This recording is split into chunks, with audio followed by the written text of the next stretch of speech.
Teonanacatl, the Teacher of Plants, a Mushrooms and Cannabis Trip Report by Aries, uploaded to Earwidge July 3rd, 2009.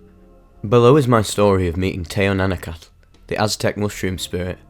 This experience has deepened my respect for the very real intelligence contained in the mushroom and other plants. Not only was I given profound insights, but mushrooms physically interacted with me, moving my body and teaching me about the plant world. My car broke down earlier in the day, forcing me to curtail my Saturday plans and spend the afternoon at home. I decided to commune with the mushroom, since it was a gorgeous sunny day and I was feeling unusually calm and at peace. I even felt a vague sense of purpose, as if my car breaking down was intentional, so that I would be at home for this journey. I feel great respect for mushroom spirit, and as usual I cleared my mind, spoke my intent to the mushrooms as I was about to eat, and told Mushroom I love him, then asked Mushroom to teach me about trust. I'd been feeling a strange separation from my friends, and I knew it was because I was missing a depth of trust in them. I ate about 3 grams, just a portion of my stash. I usually eat piece by piece until the mushrooms let me know I've hit the right dose. I smoked a bowl of cannabis, then meditated with the music of Bach for about 30 minutes, glowing in a stream of sunlight from my back porch. I thanked the mushroom spirit for his wisdom and caring, and again repeated my love for him. This was a great way to endear mushroom to you, though of course your love and gratitude must be sincere. As the mushrooms took over my senses, I moved to my bedroom. I laid in bed and closed my eyes. I kept repeating the word trust, and over time, Mushroom began speaking back, reminding me to keep on trusting. He made it clear that the lesson in trust I desire begins with trust in him. As my ego dissolved, about an hour into the trip, Mushroom showed me the great abundance and miracle that is my life. I suddenly saw the vast gifts I had created and been given, coupled with the infinite range of life's possibilities, and I felt a deep gratitude for everything in my life. I saw myself as a gorgeous, ethereal being, strong in ability, able to move anywhere, able to make anything happen. This was not an ego trip, of course. It was a spiritual revelation about the truth of my being, the truth of all human beings, that it is our ego that blocks us from realizing and manifesting the possibilities. A few insights and visions passed, then I felt a pressure on me, a force delving deep into my spirit. Instinctively I blocked it, but Mushroom asked me to trust, that I had to get at something in my soul. He said it would hurt momentarily, but that it was necessary to clear this blockage. I said, okay, I trust you. I actually felt something like fingers dig around inside me and pluck something loose, and suddenly I began retching, letting out dry heaves, coughs and tears. I knew that I was purging out whatever blockage Mushroom had just released. A tremendous wave of intense emotional energy surged and overtook me. I began bawling as I saw my friends together in a group, smiling and waving at me, inviting me to play with them. I realised I'd been unduly mistrusting them, not seeing their love for me, completely missing the boat of friendship, and I surged with love for them and for myself. The intense emotion lasted a while, then as it faded I realised I had to pee, but Mushroom wouldn't let me. He told me again to trust him and trust my body, that I don't have to pee right now, that I have more lessons to learn first. After a few more insights, Mushroom gave me permission to get up and go to the bathroom. I did so, washed my hands, then realised I was losing control of my fingers. I felt a force from within me trying to move my body, as if I were possessed. I closed my eyes and could see a vague human form, not my own, entering my body. I gave Mushroom permission to take me. I reiterated my trust and relaxed my body completely, and offered myself to him. Suddenly, my arms began moving of their own accord. I soon realised that I was being pulled towards the front of my apartment. I followed the tug, my arms outstretched, as if hands were gripping them and pulling me. The tug then became a yank, and I barreled to my front window, where my houseplants are kept. My body collapsed in front of the largest plant. I'm afraid I don't know the species name, and I became awash in the plant's energy. I held one of the larger leaves to my face, and I could feel intense healing energy entering my body.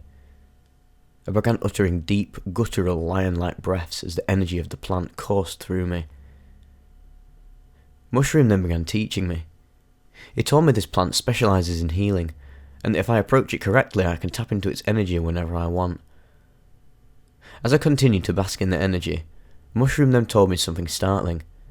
He said humans were long ago taken over by anti-plant spirits bent on destroying the plants, and that since that time there has been a battle raging between the plant spirits and the anti-plant spirits.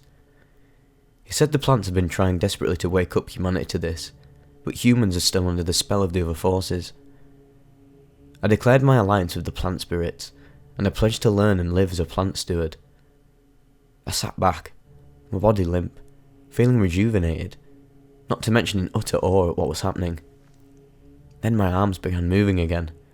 As they rose up and moved around, I asked what was going on. I said, "You're enjoying messing with my body, aren't you?" I could then feel a sigh in my mind, and my arms suddenly went limp. What I didn't realise was Mushroom was trying to get me to get up and move, but since I didn't respond, he let go in frustration and instructed the plant that was just healing me to push away. The healing energy I was soaking in suddenly became rigid, and I was physically pushed away by the plant. My body felt the force of it and moved back, which confused me at first.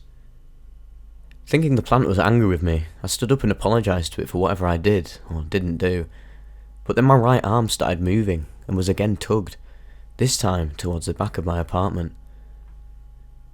It was as if a hand was gripping my arm, pulling me towards my back porch.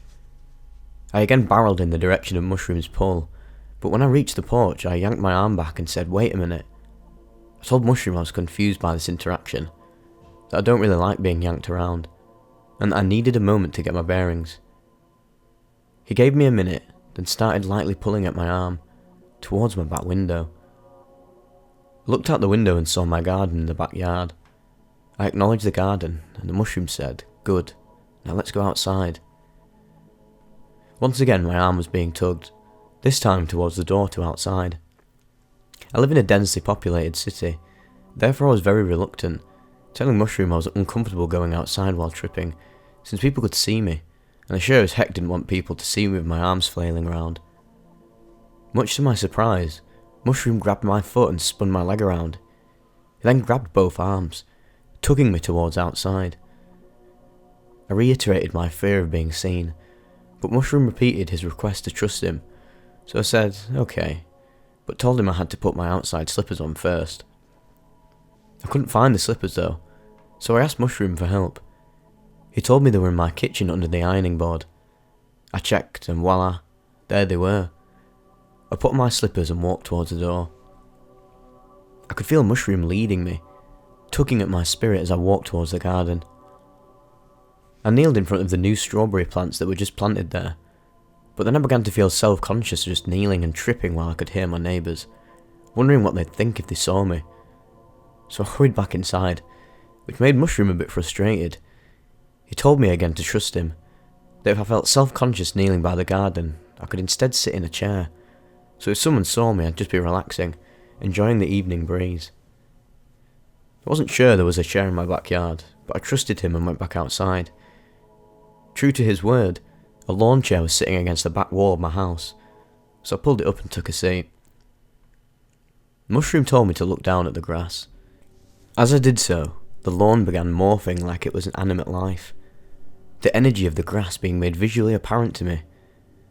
My cat was by my side this whole time, which was unusual since he usually likes to roam, and he was chewing on some of the grass. I asked Mushroom if the grass minded my cat stomping and eating them, and he said of course they don't mind, that's what the grass is for. Indeed, that is what all plants are for, nourishment and healing. It is when we cut and burn and trash that the plants get angry with us. I then felt Mushroom wanting me to get up. At this point he was fading, and he had a resultant urgency, tugging at me to move. I got up, thinking he wanted me to take a walk. I walked out into the alley behind my house, but I was misinterpreting Mushroom's request. No matter where I walked, Mushroom kept trying to pull me back the other way. It wasn't until later that I realised Mushroom was pulling me back to my garden, but his messages were so weak by this point I was getting frustrated and not understanding them, and so was he. I walked around the block twice, back and forth through my alley, thinking I was supposed to be getting some sort of clue. I eventually slumped back into the lawn chair and asked Mushroom for one final sign.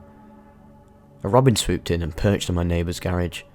It faced me and sang a little song, and then took over my head. The garden was directly in between me and the robin, a clear sign of where Mushroom wanted me to go. I got up to get close to the garden again, but then by the time that I did that, Mushroom was too weak to teach me anything. I asked Mushroom if there was anything more, or if I can go back inside, and Mushroom gave me one last tug in exasperation, pulling me in one final annoyed effort towards my house, as if to say, "Fine, go back inside, I'm through with you anyway." I could feel his disappointment in my missing of his lesson. I went back into my apartment and laid down on the bed. I was feeling awful, like I really had let Mushroom down. I got up and put my hands into my stash, feeling the remaining mushrooms vibrating in resonance against my fingers, and I told Mushroom that I love him and trust him, and I apologised for not getting his lesson. His last message to me was, "Trust that I love you too."